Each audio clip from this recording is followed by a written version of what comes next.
Avec la sortie du nouveau Yamaha NMAX 125, le Honda PCX, référence absolue des scooters urbains haut de gamme, a désormais un rival à sa mesure. Le plus dur reste maintenant à faire, arrêter son choix entre deux excellentes machines.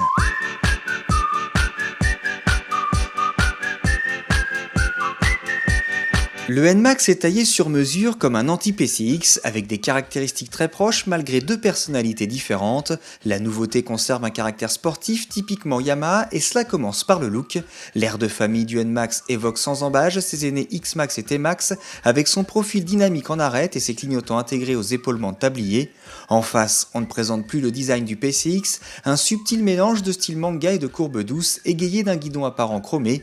Le style acidulé du PCX s'accompagne d'une finition exemplaire que n'égale pas le NMAX. Dans l'absolu sérieusement construit, il laisse paraître quelques vis et des traitements de surface un peu moins flatteurs.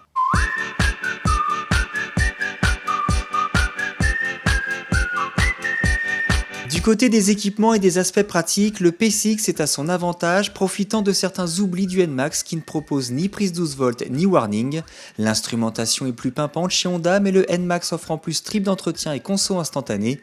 Au niveau de la capacité d'emport, les deux coffres acceptent un casque intégral, à condition qu'il ne soit pas trop volumineux dans le cas du PCX.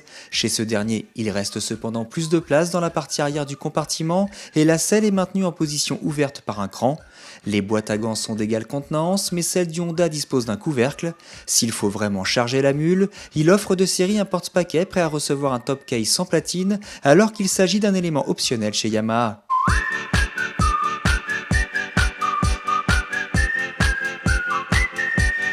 Tout à fait adapté aux grandes tailles, l'ergonomie est remarquable dans les deux cas. Pour chipoter, signalons une garde genou-guidon moindre sur le NMAX, lequel offre cependant un peu plus de place pour étendre les jambes, avec ses marchepieds légèrement plus éloignés et surtout plus étendus. Citons alors la selle un poil plus fine et douillette du PCX, dont la courbure cale mieux les reins. L'accessibilité y est donc un soupçon plus aisé pour les plus petits que sur le NMAX, dont l'assise est un peu ferme à la longue. Écart aussi ténu en suspension, plus souple sur le PCX, au prix de mouvements un peu plus marqués. Les repose-pieds passagers du NMAX offrent un bon grip, ceux du PCX, au demeurant de belles pièces, sont glissants. La protection des deux machines est identique, à savoir limitée en l'absence de pare-brise.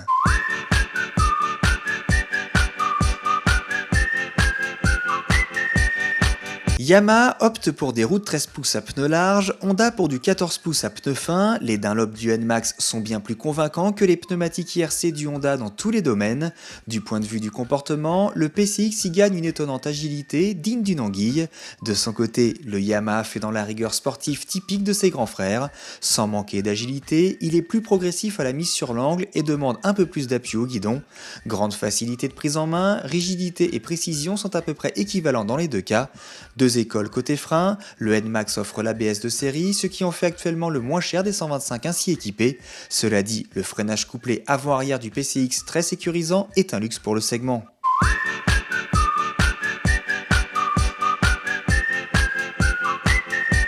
Les accélérations de nos deux protagonistes sont dignes de scooters GT haut de gamme, le PCX devançant le NMAX d'un petit dixième aux 100 mètres départ arrêté, 8,6 secondes contre 8,7 secondes.